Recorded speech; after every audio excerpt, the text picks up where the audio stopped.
Hey everyone, back again. Today I'm going to talk about Frantz Fanon's notion of sociogeny, or sociogeny. Anyways, I got quite a few recommendations to cover this term, which I found surprising because he only mentions it very briefly, but people were interested, so this is my effort to explain it. And hey, if you're new here, hi, I'm David. I try to explain philosophical texts and ideas in a way to make them accessible to you, so if you're new, you can hit subscribe. You'll see videos I release every week, sometimes twice a week. You can go check out my some 250 episodes I already have up. If you want to follow me anywhere other than here, you can follow me on Instagram at theory_and_philosophy, or on Twitter at David Guigno. There are links for all those things in the descriptions. If you want to help me out, do all those things I mentioned, like, share, subscribe, follow. You can also help me out monetarily via Patreon or PayPal, but obviously no pressure. And if you found this on YouTube, you're going to be able to find it in podcast form if you're into that.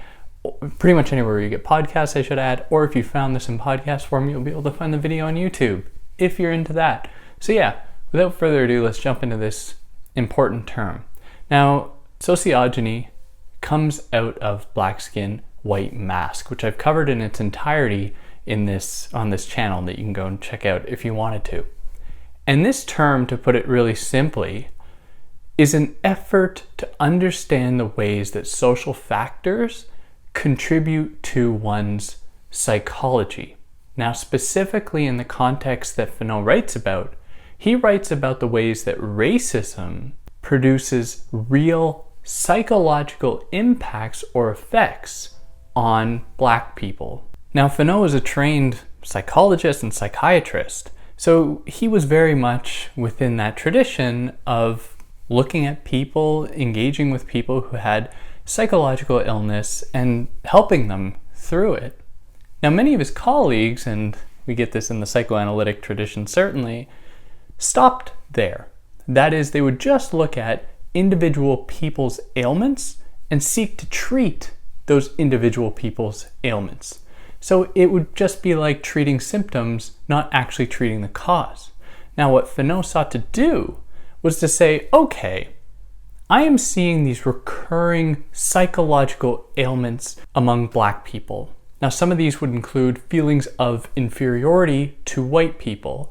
Some of these would also include feelings of worthlessness, feelings of a lack of attachment to oneself and one's community. And so Fanon said, there's something going on here. So on the one hand, as psychologists, the field he was very much trained in, he said, we can work with these people to make them feel better, to help them get through these feelings in the moment. But we should also work to ameliorate the conditions, that is, to improve the conditions of the world and of society so that these same symptoms, these same psychological ailments do not keep coming up. So this means going against racism in order to make sure that this does not occur, so that people do not have this response, these psychological feelings.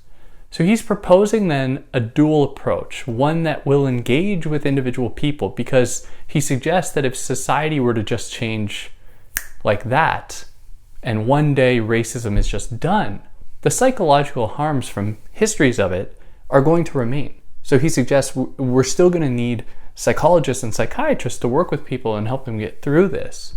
But at the same time, he says that is not enough. Of course, we need to be working to make sure that it isn't replicated or reproduced in the future. So he proposes this term called sociogeny, which is, he contrasts to and puts kind of alongside the domains of ontogeny or phylogeny, which are biological approaches to studying organisms, to bridge sociology and psychology, to say that sociology, society, social factors can have real biological, psychological effects.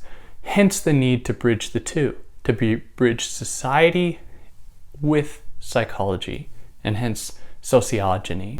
And yeah, this is just a short episode. I hope that it was able to clear up this term or make it apparent to you. If you like what I did, like, share, subscribe. If there's anything I got wrong, I'd love to hear about it. Anything that you think I should have included. But remember, I've covered this whole text in which I explain this term a little bit more and its relationship with sociodiagnostic approach, which you can go and check out if you want. But if there's anything you really think I should have included, let me know. I'd love to hear about it. And yeah, catch you next time. Take care.